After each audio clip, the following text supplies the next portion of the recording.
वरदा श्री ज्ञानदेव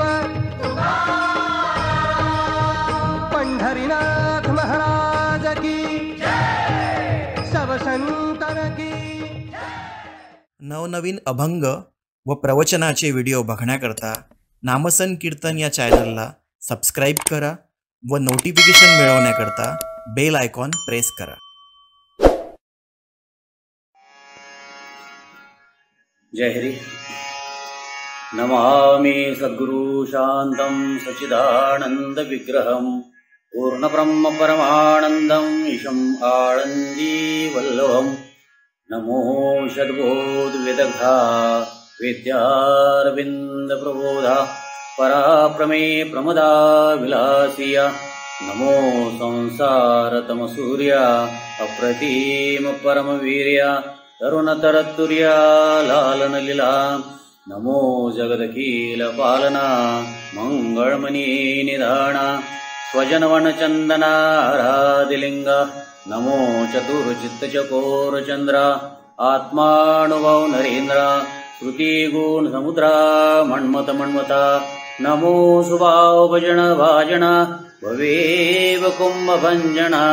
विश्वोद्भो भुवना श्री गुरुराया विश्वोद्भो भुवना श्री गुरुराया विश्वोद्भो भुवना श्री गुरुराया। पुंडलिक वरदारी विठ्ठल श्री ज्ञानदेव तुकाराम माऊली संत ज्ञानेश्वर महाराज की जय। जगद्गुरु संत तुकाराम महाराज की जय। पंढरीनाथ भगवान की जय। भक्ती या विषयावर चिंतन करत असताना आपण आतापर्यंत मागच्या प्रवचन पुष्पामध्ये हे बघितलं की भक्ती करणाऱ्याला सिद्धी प्राप्त होते, तो परिपूर्ण होतो, विचारांनी अमर होतो आणि तृप्त होऊन परिपूर्ण असं तो जीवन जगतो। हे भक्तीचं चौथं सूत्र आहे। आपण थोडा समोर जाऊन विचार करू की भक्ताची लक्षणे काय, म्हणजे कशावरून तो भक्त ठरेल। त्याला जर ओळखायचं तर कसं ओळखता येईल, किंबहुना तो भक्त आहेच किंवा नाही यासाठी काही लक्षण शास्त्रामध्ये सांगितले आहेत का हे बघण्याचा प्रयत्न करू। इथे समोर त्याची लक्षणं सांगताना सांगितलं की भक्तीत रंगून गेलेला भक्त कसलीही अपेक्षा करत नाही, बाह्य पदार्थापासून किंवा बाह्य व्यक्तीपासून बाह्य परिस्थितीपासून अशी कोणत्याही प्रकारची अपेक्षा करत नाही। हा एक पहिलं लक्षण सांगता येईल। किंवा एखादी वस्तू जर आपली हरवली तर त्याचा शोक करत नाही, हे दुसरं लक्षण झालं। तिसरी गोष्ट अशी सांगता येईल की तो कुणाचा द्वेष करत नाही। चौथी गोष्ट सांगता येईल की तो आसक्त होत नाही आणि इतर जे विषय भोग आहेत त्याबद्दल त्याला उत्सुकता राहत नाही। आता ही एवढे लक्षणं जरी सांगितली असली तरी या लक्षणावरून तो भक्त ठरेलच असं सांगता येणार नाही। कारण काय की शास्त्रामध्ये जी लक्षणं सांगितली ती एक सामान्य लक्षणं झाली, पण ती लक्षणं म्हणजेच तो भक्त ठरेल असं सांगता येणार नाही। कारण काय की ही बाह्य लक्षणं झाली आणि बाह्य लक्षणं कोणी जबरदस्तीने आचरण करण्याचा प्रयत्न जरी दिखावा करण्याचा प्रयत्न जरी केला तर त्याला आपण भक्त म्हणावं का, नाही म्हणता येणार। मग ही जी लक्षणं सांगितली त्या लक्षणानुसार तो व्यक्ती, त्याचं वर्तन, त्याचं वागणूक जर आपल्याला तशा प्रकारची आढळली आणि आंतरिक स्थिती जर तशी नसेल तर तो भक्त ठरत नाही। मग हे लक्षणं जी सांगितली ती याचा काय फायदा, तर याचा एवढाच फायदा येईल की हे जे लक्षण सांगितली शास्त्रामध्ये ही अंतरंग लक्षण आहे आणि या लक्षणानुसार आपली वर्तणूक तशी आहे का किंवा आपल्या मनाची स्थिती तशी आहे का हे पडताळून पाहण्यासाठी ही लक्षणं आहेत. या भक्ती मार्गावर चालत असताना आपली स्थिती काय आहे हे आपण पडताळून पाहू शकतो. जसं यामध्ये जी पहिली जी सांगितलं की भक्तामध्ये अपेक्षा राहत नसते, तर हे लक्षण आपण दुसऱ्याला लावायचं नाही. हे लक्षण आपण स्वतःला बघायचं की माझ्या अंतरंगामध्ये कोणत्या गोष्टीची अपेक्षा आहे किंवा नाही आहे की नाही आहे, हे आपण स्वतः पडताळून पाहू शकतो. आणि अशाच प्रकारे एक एक लक्षण आपण इथे स्वतःच्या मनाला लावून आपण चेक करू शकतो. जशी दुसरी जी सांगितलं की असा भक्त जो परिपूर्णतेला पोचलेला असेल तो कोणत्याही प्रकारचा शोक करत नाही. तर आपली स्थिती काय असते?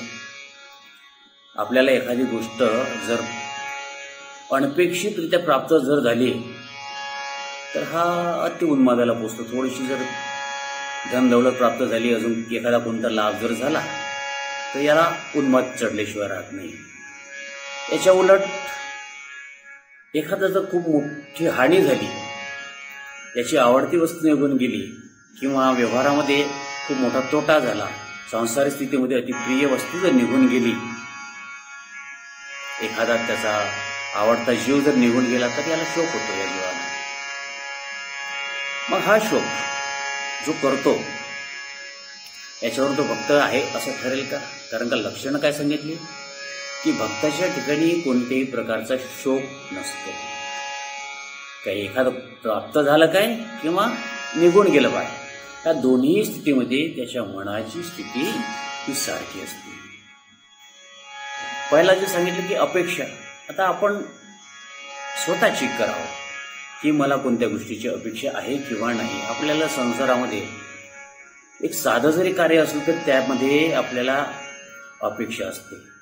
मग अपेक्षा असेल तर तो निरपेक्ष कसा होईल? आणि निरपेक्ष जर नाही झाला तर तो भक्त कसा ठरेल? म्हणून हे जे लक्षण आहे हे लक्षण हे दुसऱ्याला लावण्यासाठी नाही आहे, तर हे लक्षण जे सांगितली शास्त्रांनी ही स्वतःचं अंतरंग बघण्यासाठी, स्वतःचं अंतरंग चेक करण्यासाठीच आहे असं मला वाटतं. कारण समोरचं जे लक्षण सांगितलं की द्वेष नसावा, भक्त हा द्वेष कोणाचाही द्वेष करत नाही. आता संसारात वागत असताना आपल्याला असा अनुभव येतो की आपलं जर कोणी अहित करत असेल किंवा आपल्यापेक्षा तो जर वरचढ असेल किंवा आपल्यापेक्षा जास्त त्याच्याकडे जर काही असेल तर सहजच त्या व्यक्तीचा याला द्वेष वाटायला लागतो. मग त्याला भक्त म्हणावं का? नाही म्हणता येणार, कारण तो लक्षणात बसत नाही. शोक नसावा, द्वेष नसावा, अपेक्षा नसावी किंवा आसक्ती नसावी. आता आसक्ती म्हटल्यानंतर संसारामध्ये जी गोष्ट आपल्याला अप्राप्त आहे त्या गोष्टीची याला आसक्ती वाटते. आणि साहजिक आहे, काय करतो हा जीव? त्याला जी गोष्ट प्राप्त नाही आहे ना त्या प्राप्त नसलेल्या गोष्टीसाठी तो प्रयत्न करत असतो आणि त्याच्यावर तो आसक्त असतो. मग ही आसक्ती मनाशी जुडलेली असते. ती आसक्ती पूर्ण जर नाही जर झाली तर त्याला क्रोध येतो आणि ती आसक्ती आहे याचाच अर्थ की त्याच्या मनामध्ये लोभपण आहे. म्हणजे हे सगळे दोष, सगळे विकार त्या आसक्तीच्या मागे दडलेले आहेत. आणि म्हणून ही जर आसक्ती असेल तो हा भक्त ठरू शकत नाही. अर्थात हे जे लक्षणं जे सांगितली आहे तर ती आदर्श अशा भक्ताची लक्षणं नारद महाराजांनी तिथे सांगितलेली आहे. बरोबर. आता हे भक्तांची लक्षणं जेव्हा आपण आपल्याच ठिकाणी ते तपासून पाहतो तर आपल्याला लक्षात येईल की आपण खरोखरच भक्त आहे की अभक्त आहे. भक्त म्हटलं की तो प्रेमी आणि अभक्त म्हटलं तर तो कामी. हे दोन याचं आपल्याला चिंतन इथे करता येईल की खरोखरच आपण भक्त आहोत की प्रेमी आहोत. प्रेमी जर असेल तर आपण निष्कामतेनं भगवंतावर प्रेम करू आणि प्रत्येक स्थितीमध्ये सामान्य राहू. मग ती लाभाची स्थिती असो की अलाभाची स्थिती असो, कोणत्याही स्थितीमध्ये हा उद्वेग पावणार नाही, दुसऱ्या कोणाचा जीवाचा द्वेष करणार नाही. या उलट